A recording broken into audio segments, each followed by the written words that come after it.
attendez, je vérifie.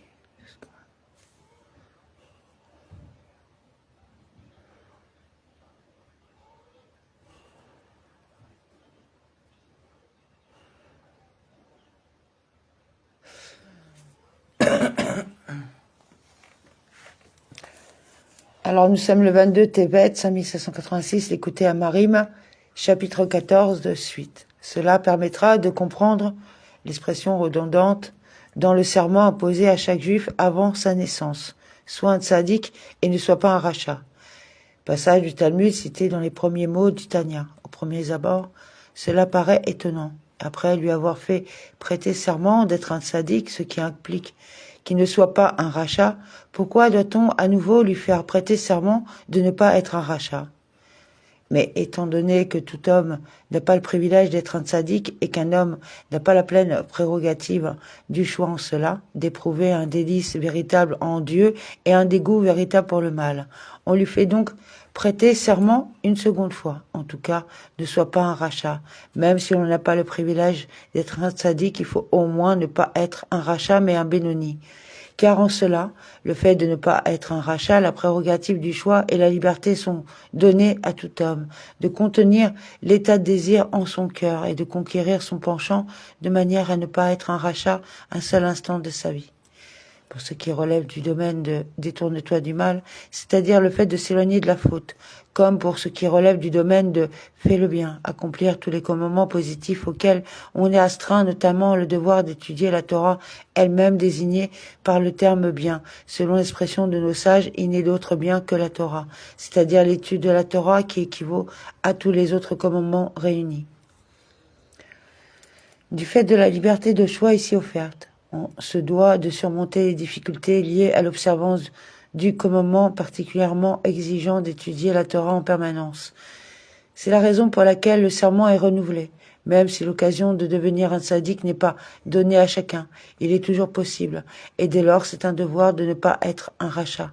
Néanmoins, comme il va maintenant être expliqué, chacun doit s'appliquer à imiter le service divin du tzaddik, même s'il n'atteint jamais véritablement ce niveau. Plus particulièrement, il faut s'exercer à éprouver le dégoût des plaisirs du monde, et réciproquement éveiller en soi le délice de l'amour pour Dieu par la méditation sur sa grandeur. D'une certaine manière, on accomplit alors le serment de devenir un tzaddik en faisant ce qui dépend de soi au plus haut de ses capacités. Néanmoins, bien que cette répugnance pour le mal et cet amour dans les délices caractérisent du tzaddik, ne soit pas donné à tout à chacun. Il doit également fixer des moments particuliers en vue de chercher pour lui des moyens pour prendre en dégoût le mal, les plaisirs matériels. Par exemple, suivre le conseil de nos sages pour vaincre le désir pour les femmes en méditant sur la parole. Une femme est un récipient plein de souillure et ce qui est semblable. De même, il doit apprendre à détester le plaisir qu'il peut tirer de la nourriture en prenant conscience que toutes les sortes de mets savourés de délices deviennent elles aussi des récipients pleins. Il en est de même pour tous les plaisirs de ce monde. Le sage prévoit ce qu'il en advient. Ils finissent par pourrir et deviennent vermine et déchets. Ainsi peut-on nourrir un sentiment de dégoût à l'égard des plaisirs de ce monde. Inversement, il doit s'exercer à prendre plaisir et à se réjouir en Dieu, en méditant selon sa capacité sur la grandeur du Un-Sof, béni soit-il. Bien qu'il sache clairement qu'il n'atteindra pas ce niveau qui consiste à mépriser le mal et à se délecter du divin avec une authenticité absolue, mais seulement par illusion. Il ne fera que se figurer qu'il déteste vraiment le mal et prend plaisir dans le divin. Mais dès lors, pourquoi doit-il s'appliquer à produire un sentiment qui n'est qu'illusion? Et cette question est d'autant plus forte à propos du service de Dieu pour lequel la sincérité est primordiale. Néanmoins, il doit faire ce qui lui appartient, réaliser le serment qu'on lui a fait prêter, soit un tzaddik, et Dieu fera ce qui est bon à ses yeux, en lui octroyant le privilège de devenir un tzaddik ou non. De plus, imiter le tzaddik dans son mépris du mal et sa délectation du divin est bénéfique au bénoni pour une autre raison. L'habitude a le pouvoir sur tout et devient une seconde nature. Quand il prendra l'habitude d'avoir le mal en dégoût, le mal lui sera finalement un peu répugnant de manière vraie. et quand il s'habituera à réjouir son âme en Dieu au moyen de la méditation sur sa grandeur. Alors, selon le principe qu'un éveil de l'homme en bas produit un éveil d'en haut, correspondant peut-être, après tout, cet effort de sa part, un esprit rouache d'en haut descendra sur lui. Et il méritera que le niveau d'âme de rouache issu de l'âme d'un tzaddik l'apprenne, de sorte qu'il puisse servir Dieu avec une joie véritable.